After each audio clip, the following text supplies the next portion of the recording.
Hello, everybody. All right, let's get this party started. Happy Monday. Hope you can see me. Just adjust this a little bit. All right, so in today's session, we're going to be talking about what to do about customers that are resistant to your new ideas, resistant to your ideas of change and awesomeness. How do you fix that, right? It's going to happen. It's going to happen. So first, let me just make sure everybody's on and invited. If you're here and watching, say hi. If you have questions about, how some of this stuff works, how it could apply to you, please ask them in the comments, because definitely I want to make sure I answer your questions and I get to read them and check them out, if not during the live session, then afterwards. So I love the fact that you're visiting now. So my name is Anna Sabramowitz. I talk about interactive stories and scenarios. And today we're really going to be tackling this idea of, hey, how come every time I want to pitch a new idea, I get tons of resistance? How come every time I want to do an interactive story or an interactive scenario, I get all this pushback and they're like, no, what we want is this? How come all my clients are constantly asking for lower prices and all this stuff? Let me tell you, we're going to dig into this deeply today. And the reason is because I've had not only all of these situations come up to me, but also I've worked with tons of clients, tons of students who are now, launching their own projects, and they're experiencing some of these difficulties, and we're learning things as we go along the way. And I wanted to share those lessons with you because I know that from talking to you guys every single week, a lot of you are struggling with this, okay? So I'm going to give you some examples, and if you find some of these examples actually really resonate with you, then please let me know in the comments. I would really appreciate it. And then it lets me know that this is something that you'd like to hear more about, and some strategies, right? So I want to give you some strategies of how to overcome this. Now, before we get into it, if you can stay till the end, I'm looking for 2 more people to join our Interactive Storytelling Accelerator Mastermind, and it's happening at the end of this month. So if interactive stories is something you want to get really awesome at, if you're already crafting e-learning and you want to take it to the next level, then you'd better book a call with me, because I'd love to see if we can collaborate and work together and take you to the next level together. Okay, so has this ever happened to you? You are in a household, right? And everybody's always eating pasta, let's say, and pizza. And all of a sudden you're like, hey, this isn't good enough for us. We got to make sure we swap everything out. And you tell everybody, guys, from now on, we're going to be eating salad and steaks. No more pasta. We're going gluten-free. Has that ever gone over well, right? Ever? Probably not, right? Sometimes people are gung-ho and then they're like, no, actually, no, we like this better. We like the old way better. And that's kind of what happens with our customers. I know I work with a lot of people who they don't actually go out and look for customers, or especially if they're freelancers. A lot of times what happens is they get referrals, or they get existing customers to come back to them and be like, hey, we loved working with you. Let's get more. Can we do another project together? And there's definitely a benefit to that, right? It's like, hey, I don't have to market myself, advertise. It's awesome. People are coming back. But that can also seriously bite you in the butt if the work that you've been doing has been the kind of work where you've just been taking it on bills, or it's the kind of work that you've outgrown. Sometimes when you begin your career, you take on projects because, you got to pay the bills, and also you want to get yourself established, get your feet wet.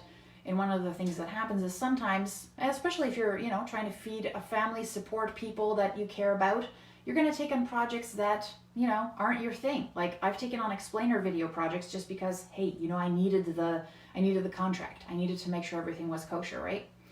And so there is no shame in that, right? You got to do that stuff. But what happens is, and I don't know if this has ever happened to you, but this has happened to me, you get that contract again from the same client who has expected a certain kind of work to come from you, and now they're asking you things like, hey, we're going to give you can you give us a volume discount? And you're like, wait a minute, what do you mean a volume discount? They're like, well, if we give you 10 of these to do, 10 of this stuff, whatever it is, can you give us a discount? And I'm like, there's 2 of us. Like, what do you mean discount? Like, we're still going to work our butts off to produce an amazing product for you. We're not Walmart here. I don't have scale. you know? It's still just us, our development shop, putting together the best stuff for you. So there's that. I don't know if you guys have ever faced that, but that's weird how companies actually expect you to do that. Then there'll be certain organizations, which shall remain unnamed, which will approach you and they'll like, listen, we're doing such good stuff for the humanity out there. We were wondering if you could give us a discount based on the fact that we do good stuff for humanity out there. And I'm like, you know what? I love that. That's cool. I support your work, but the best way I can support your work is by actually getting paid for the work that I do so that I can produce the best product for you, right? So the thing is, I used to get kind of crusty about that. Like, I'd get all like, oh, well, you know, like they don't appreciate me and everybody's always, you know, looking for a discount or everybody's always trying to haggle or leverage or whatever. And then, you know, I end up talking to other people and sometimes those people say, you know, everybody's driving prices down. Everybody's trying to get it cheaper and cheaper and cheaper. And I'm like, yeah, right. That's totally what's happening. And then I thought about when my roots are at the call center, right? And I used to work, when I worked at the call center, it was for a financial institution. And after for quite a long time, I was actually part of the team that took all the escalated calls, which means like from people who were pissed off and they couldn't solve their, you know, I was the next level, right? They couldn't solve their calls or their disputes with the first level of customer service, so then that call was escalated to me. So day in and day out, I dealt with angry people every day. It was a very difficult job. And one of the things I had, and I would go home and I would be upset. Like, people suck. You know, people always they're calling me about a quarter, right? They're calling me about something that's so trivial. They're calling me to just yell. They don't really need anything. They just want to yell at me, right? And so what happens is it kind of skews your perception of humanity, right? And I remember, you know, talking to somebody we were actually looking at the raw data. And the raw data said that of all the thousands and thousands of customers that are out there, the percentage that actually called in and complained were so infinitesimal, you know, and the people who are having a great, you know, day and are very satisfied with the service, they never call you. They're not like, oh, today was awesome, let me call you, right? So what happens is your perception of reality gets skewed. And then I thought about that back to, you know, the clients, right?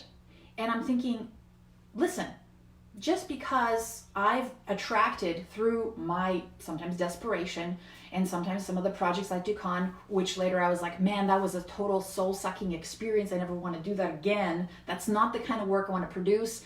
That's not the kind of work I want to put my name to, right? And I know there's people out there who would take that kind of work, and that's cool. I'm not that person.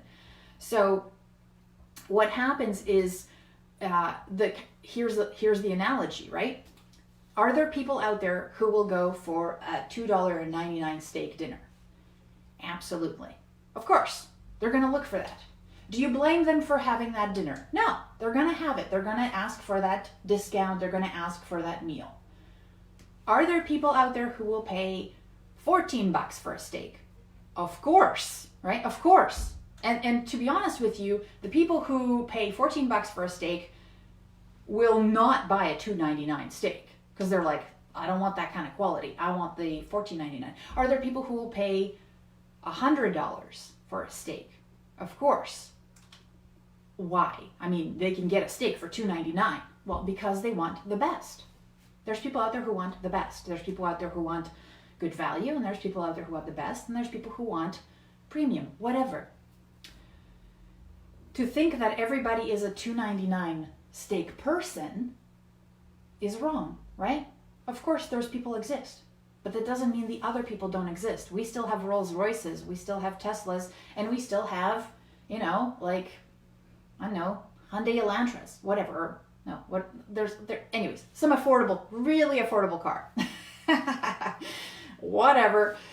The idea is, if you've always been attracting the $2.99 person, and that's the kind of projects you've been working on, then yes, you can have a skewed perception of of the reality, and you can say, oh, there's not enough work out there, everybody's always negotiating for lower prices, companies are cheap.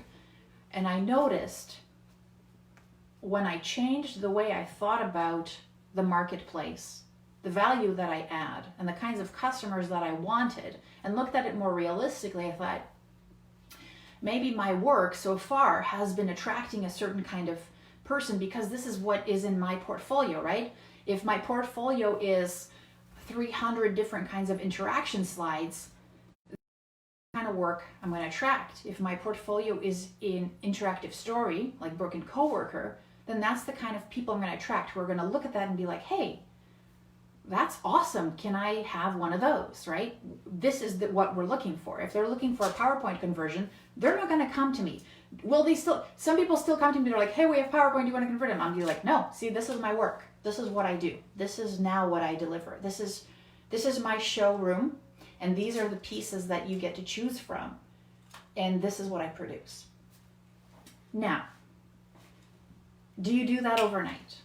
Probably not, right? You still got to pay the bills, especially if you're an independent freelancer working with a small team. You still got to take care of everybody, right?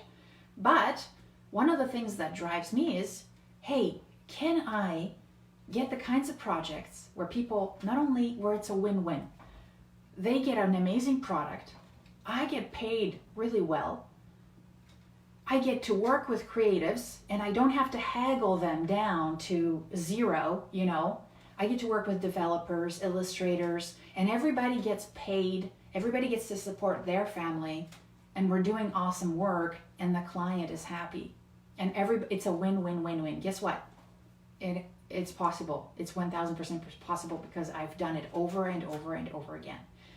It didn't happen overnight though. You have to start, whether it's on your own time or whether it's, starting to push and pitch these projects, but you have to start pitching the work that you want to do more of. And you have to start creating the work that you want to do more of. And you have to start getting good at the work that you want to do more of, right? That's how it's going to happen. So I talk to people every day and they're like, you know what? I'm so freaking busy. I'm just, churning and churning and churning, and I'm just not happy with it, but I'm so busy. It takes time to get good at different skills. It takes time to get good at different products. So there's going to be some sacrifices, right? You're probably going to have to spend the weekends not watching TV, but working on your own craft. Yeah, you're going to have to make some cuts.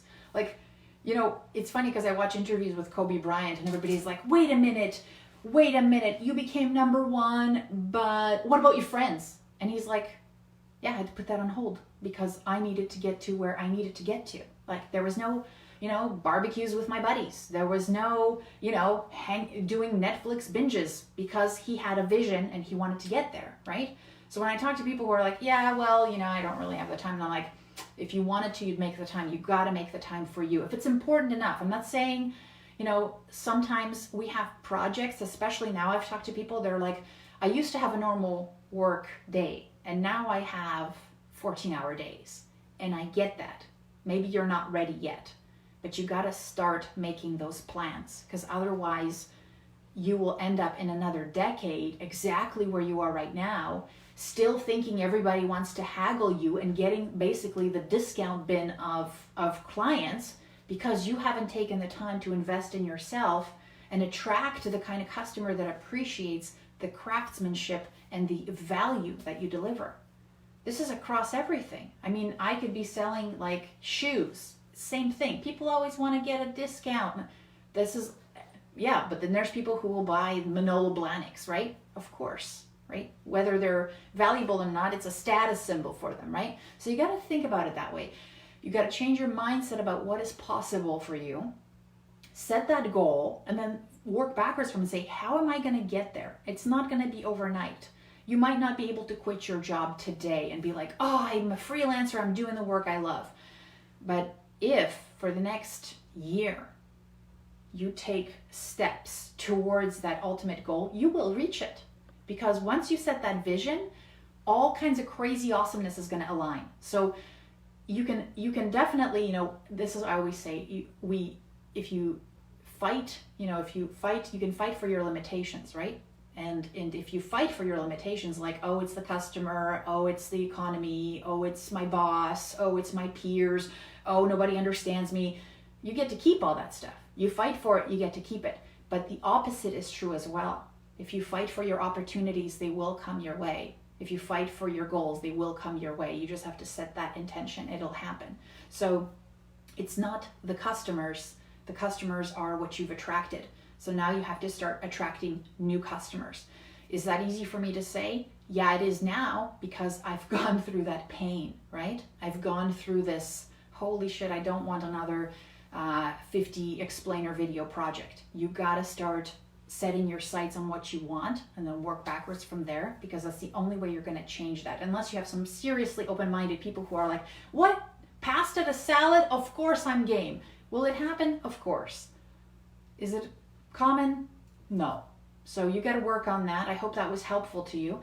And if you have any questions or if anything's coming up for you that you're like, oh, Anna, but I'm stuck here, I'd absolutely love to help you, because one of the things that has really driven me is that I see a lot of gurus out there who are talking and preaching and telling me stuff that, and I followed them for a very long time. But then you're like, okay, who are you helping? What's the value that we're having through these conversations? And is it honest, right? Like, I talk to anybody and they're like, yeah, we're doing needs assessment every time. I'm like, no, you're not. Sometimes you get dumped with a storyboard, and that's the truth. And then you're trying to make it something, right? But every single time it's an opportunity to either make yourself better or give feedback or just improve that experience every single time. And you have to start speaking up, because there's a lot of people out here who are not advocating for the learner because they're scared of something. So stop being afraid of that. You only got this one damn life, right? So make it count. Make every single one of these experiences count, and start attracting the people that really value that effort and the craft that you're putting into it. So I hope you have a fabulous rest of the day. If interactive stories and taking yourself to the next level is something you want, it's burning at you, you want to do things that mean something and add value, and you see yourself in that trajectory, and you're willing to put in the time, I want to talk to you. All right, so I'll put the link underneath the video. Let's chat. Take care, friends. Talk to you next time. Bye.